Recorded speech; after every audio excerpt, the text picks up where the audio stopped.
Di sebuah kota yang gersang ribuan tahun yang lalu, hidup sekelompok umat yang sedang berjuang untuk membangun peradaban. Nah, di tengah keterbatasan air, seorang sahabat mulia bernama Utsman bin Affan bangkit membawa harapan dengan membeli sumur Raumah dan mewakafkannya untuk seluruh penduduk Madinah. Air itu mengalir tanpa batas, seperti pahala yang tak pernah terputus bagi sang dermawan. Dari sinilah kisah wakaf dalam Islam dimulai. Rasulullah SAW bersabda, jika anak Adam wafat, terputuslah amalannya kecuali 3 perkara. Yang pertama adalah sedekah jariyah, kedua adalah ilmu yang bermanfaat, dan ketiga anak yang soleh yang mendoakannya. Hadis riwayat Muslim. Dari sedekah jariyah itu, wakaf adalah amal yang tak terputus, serta pahalanya akan terus mengalir bahkan setelah kita meninggal.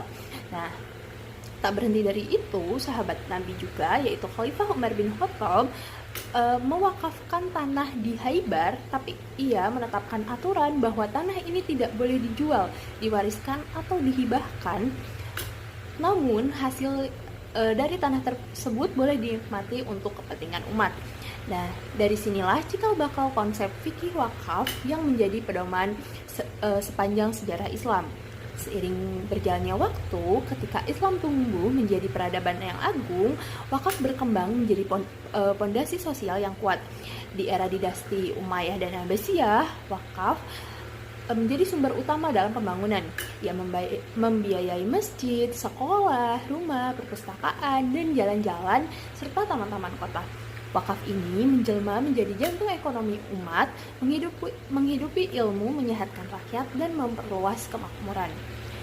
Namun sejarah itu tak selalu berjalan mulus. Ketika penjajahan dimulai, sistem wakaf melemah, banyak aset yang disita, sebagian dibiarkan terbengkalai, sehingga wakaf kehilangan rohnya. Tetapi Islam tidak pernah padam, di mana saat memasuki abad ke-20 wakaf bangkit kembali. Di Indonesia, kebangkitan itu diwujudkan melalui Undang-Undang Nomor 41 Tahun 2004 dan hadirnya Badan Wakaf Indonesia. Wakaf ini bukan hanya sebagai tanah dan bangunan, tetapi ia menjelma menjadi dalam bentuk wakaf tunai, wakaf saham, wakaf digital, bahkan sekarang ada cash wakaf link sukuk, cash wakaf link deposit yang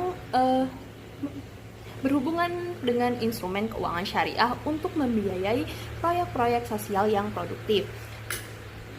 Potensi wakaf uang di Indonesia mencapai 180 triliun rupiah per tahunnya. Namun baru dikelola tidak lebih dari 1%.